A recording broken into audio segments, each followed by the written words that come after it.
கரண்ட்ல இருக்கிற சில பிரச்சனைக்கு வருவோம். இந்த கரண்ட் பிரச்சனைக்கு வருவோம். மாசம் மாசம் கரண்ட் பில் கட்டுற மாதிரி மாத்துவோம்னு சொன்னீங்களே, செஞ்சீங்களா?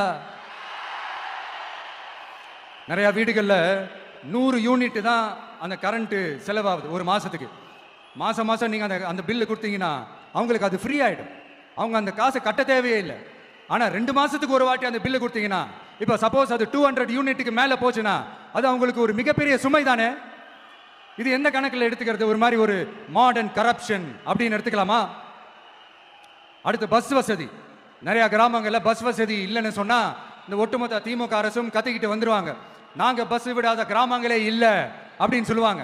அப்படி அது உண்மை அப்படின்னா முதல்வர் அவர்கள் கிட்ட நம்ம தங்கச்சி ஒருத்தவங்க ஒரு கேள்வி கேட்டாங்களே, எங்க ஊருக்கு ஒரு மினி பஸ் ஆவது விடுங்க சார் அப்படின்னு கேட்டாங்களே, அது எந்த கணக்கில் எடுத்துக்கிறது? நிறைய மலை கிராமங்கள்ல பஸ் வசதி இல்லை, நிறைய மலை கிராமங்கள்ல ஹாஸ்பிட்டல் வசதி இல்லை. இது ரெண்டுமே எவ்வளவு முக்கியமான ஒரு விஷயங்கள். பஸ் வசதியும் ஹாஸ்பிட்டல் வசதியும் இல்லாததுனால வீட்டிலேயே பிரசவம் பார்க்கிற அந்த ஆபத்து இருக்குதுன்னு எவ்வளவு நியூஸ் பார்க்கிறோம்.